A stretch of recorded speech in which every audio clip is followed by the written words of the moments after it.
I was stunned when the HOA foreclosed on my home over a $65 fine, and I had no idea my dad's fearsome legal skills were about to flip my world upside down. Can you guess how I turned this nightmare into my ultimate victory? Welcome to our channel. Please subscribe if you want more Julia and HOA stories. I never thought that a tiny $65 fine could turn my whole life upside down. One bright morning, I opened my mailbox and found a letter that made my heart race. It said the HOA was taking away my house because of that small fine. I felt a mix of fear and disbelief as I held the paper in my hands. I thought, how can something so small cause such a big problem? I knew something was very wrong, but I didn't know what to do yet. Every day before this happened, I tried to be a good neighbor. I kept my yard neat and my home quiet, but there was one person who always made a fuss. Julia. Julia lived next door, and she always complained about even the tiniest sound. Whether it was the wind rustling through the trees or a car passing by, she found something to grumble about. To me, she seemed very entitled and overbearing, always ready to make a big scene over small issues. I did my best to stay calm and be kind, even when she was mean. I believed that being reasonable would win in the end, but I soon learned that things are not always fair. That morning, as I sat with the letter, I remembered all the times Julia had nagged about every little thing. I wondered if her constant complaints had led the HOA to see me as a troublemaker. My mind raced with questions. Did the HOA listen to Julia too much? Was it possible that someone could use a small fine as a way to punish someone they did not like? I decided that I needed to learn more about what was happening, so I began to research. I went online and looked up property maps and the rules of our HOA. I wanted to know every detail about the fine and why it had come to this. I read pages of documents and learned about the rules that we all had to follow. I discovered that sometimes a rule could be used in ways that hurt people. This made me even more determined to understand the truth. I also talked to a few friends in the neighborhood. Some of them whispered that Julia had a history of stirring up trouble. They said that she would often go to HOA meetings and speak in a loud voice, making everyone uncomfortable. I listened carefully and took notes. I wanted to know if there was a connection between her behavior and the HOA's decision to foreclose on my home. I wondered if she had ever done anything like this before. The more I asked, the more I felt like I was uncovering a secret hidden behind our quiet neighborhood. I knew that if I wanted to fight back, I needed to be smart and gather as many facts as possible. As I sat at my kitchen table with my research spread out in front of me, I felt a spark of hope. I began to piece together the puzzle. I drew simple maps of the area and marked important spots, like where Julia's house was and where the HOA office was located. I looked at the property lines and the meeting notes from past HOA sessions. Every detail, no matter how small, became a clue in this mystery. I remembered my dad's words from long ago about never giving up when things seemed unfair. Although I had not mentioned it to anyone, I knew that my dad was not just any lawyer. He was known for being strong and for standing up for what was right. I began to think that maybe, just maybe, his skills could help me if I needed them. I also started writing down every encounter I had with Julia. The next time I heard her yelling from her porch, I recorded the conversation on my phone. I kept a diary of every odd moment, the times when her eyes seemed to follow me as I walked by, the days when I saw her standing by the HOA door as if she were waiting for trouble to start. Each small event added up, and I began to see a pattern. Julia's anger and the HOA's harsh action seemed connected, but I still did not have all the answers. The mystery deepened as I realized that this was not just about a fine or a complaint. It was about power and control. Late one afternoon, I went to the local library to search for old news articles about the HOA and Julia. The quiet hum of the computers and the smell of old books gave me a feeling of determination. I typed keywords into the computer, and slowly stories began to appear on the screen. Some of the articles talked about unfair fines and the strict rules of the HOA. One article mentioned that the HOA had sometimes made decisions that hurt good people who tried their best to be kind. I saved these articles, thinking they might be important later on. I left the library with a stack of papers in my bag and a mind full of questions. How could such a small fine lead to the loss of my home? Was the HOA really that strict, or was there something else going on behind the scenes? That evening, I sat in my living room and looked at the letter again. I tried to calm myself, but my thoughts were racing.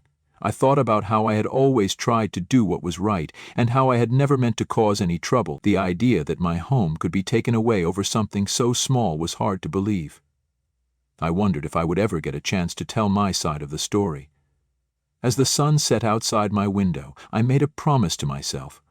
I promised that I would not give up without a fight.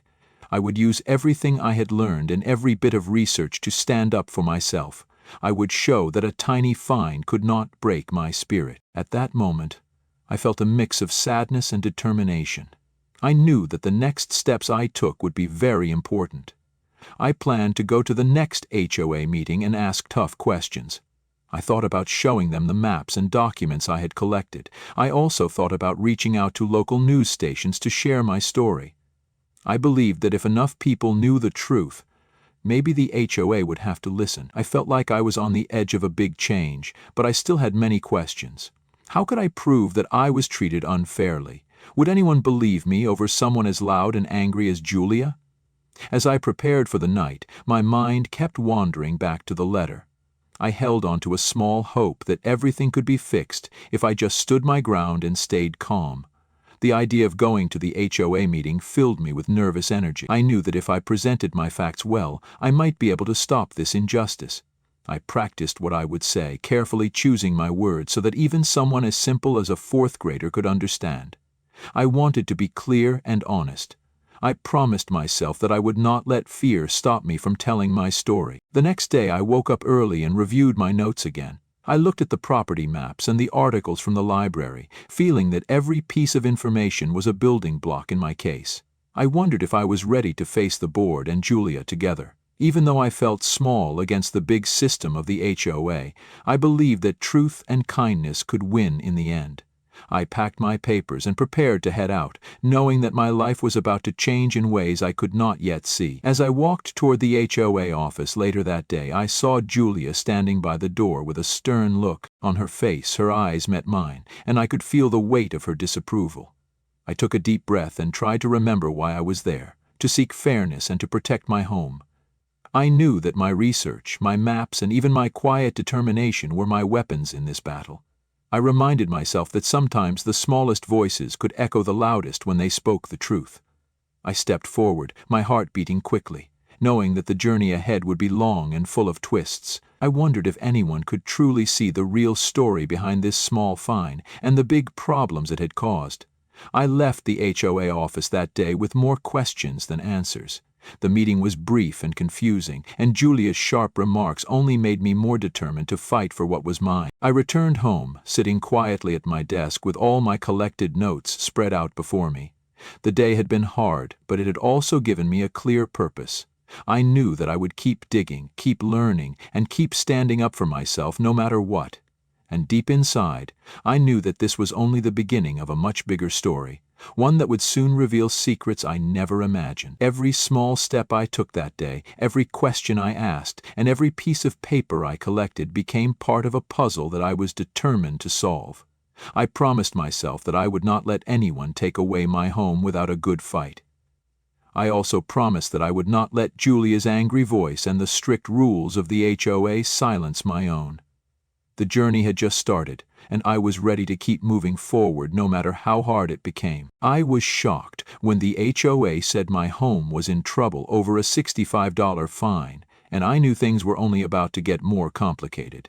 I felt a mix of worry and determination as I looked at the old paper in my hands.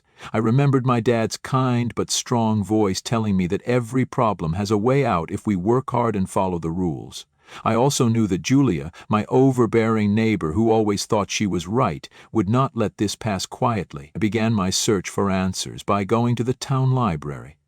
I found old property maps and simple records that told the story of our little neighborhood.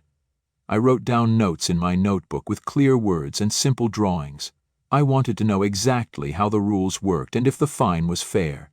Every new fact I learned made me feel a little braver. I discovered that our community's rules were meant to help everyone, and not just a few people. Even though it was hard work, I kept going because I knew that truth was on my side.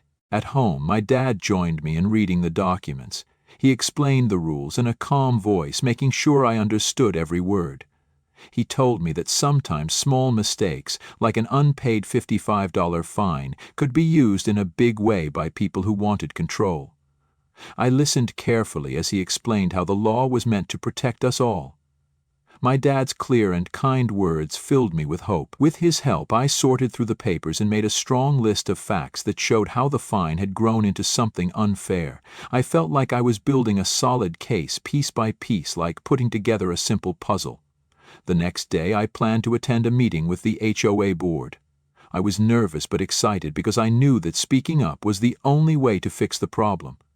I practiced my words over and over in front of a mirror, keeping my tone calm and clear. I wanted everyone to understand that I was not trying to cause trouble, but only to set the record straight. Just as I was about to leave, I saw Julia outside my door. She gave me a cold look and said something mean about how I should mind my own business. Even though her words stung, I held my head high and walked to the meeting. Inside the meeting room, the board members looked at me with mixed expressions.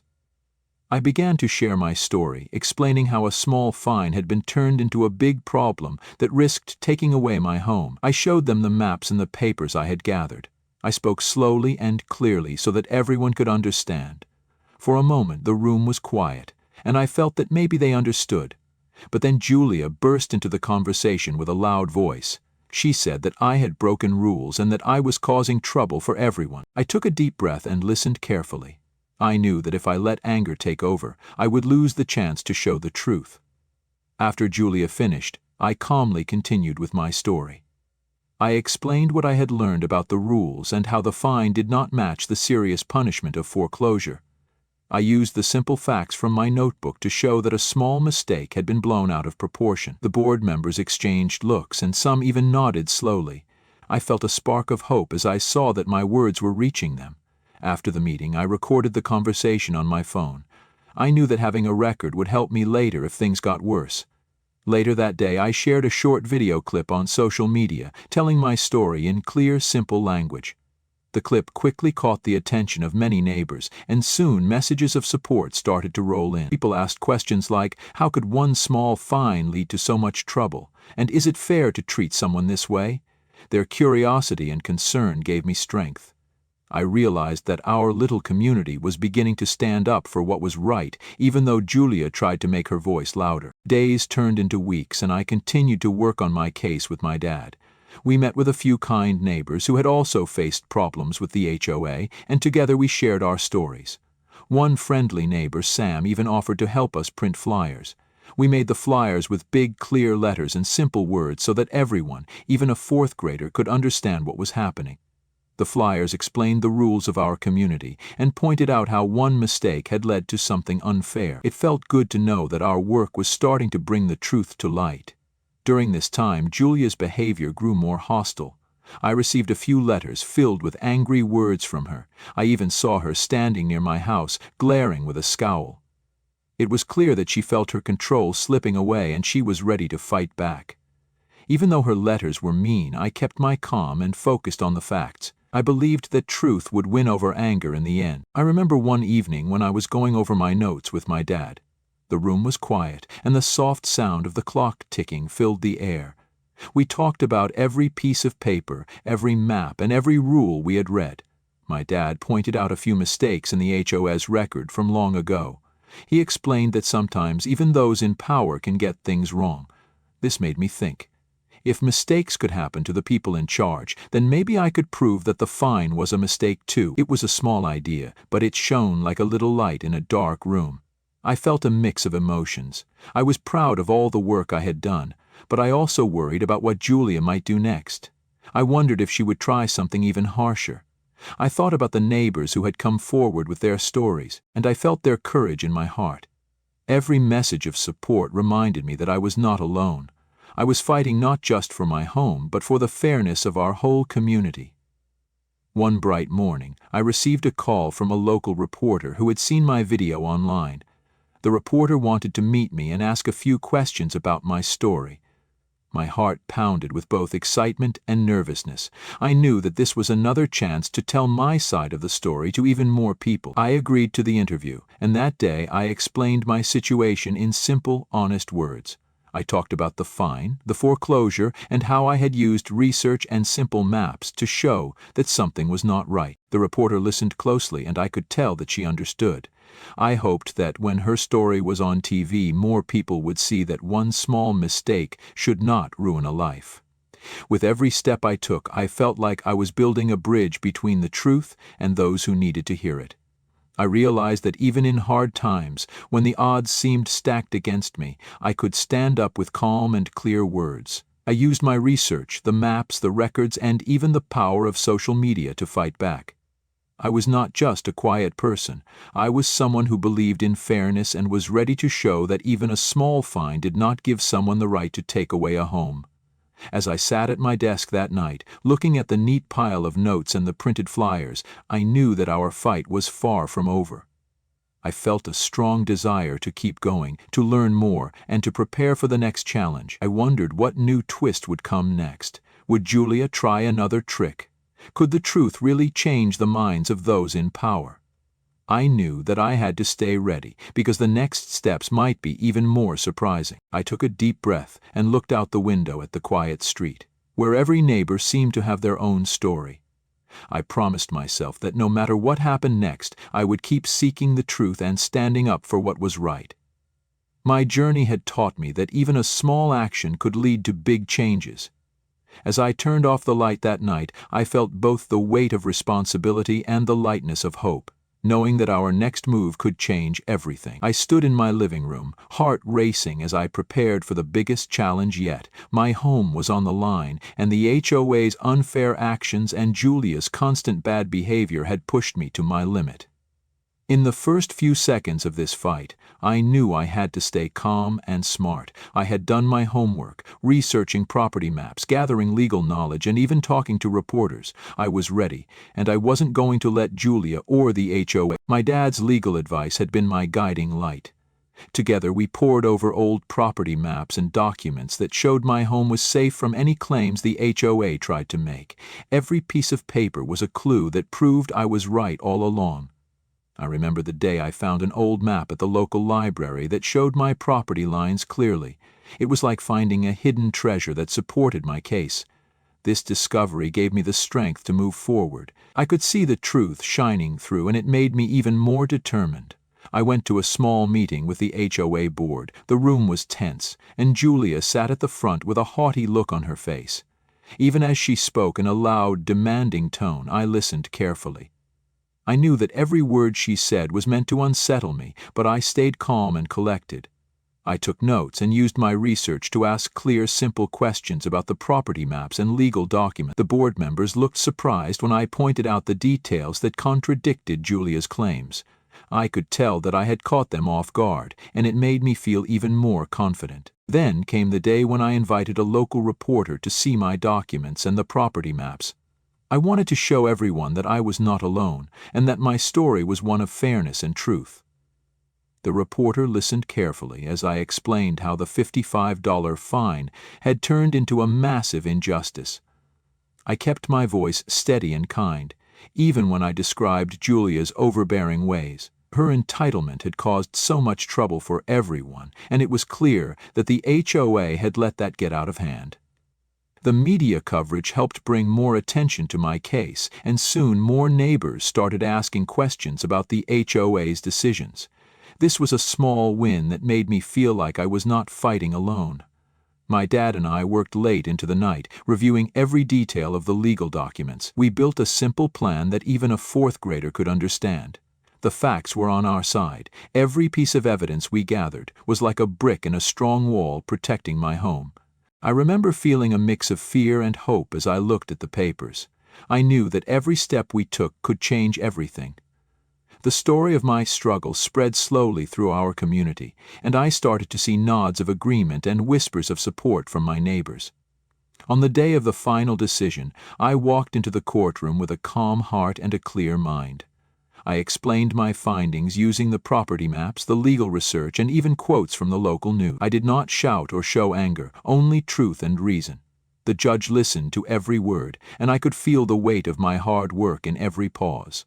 When the decision came in my favor, I felt a deep sense of relief and pride. I had stood up for my home with the help of research, clear facts, and a brave heart. Even as I left the courtroom, I wondered about the next twist in this story. What would Julia do now that her claims had been shown to be wrong? I knew that this victory was just one chapter in a larger fight for fairness in our neighborhood.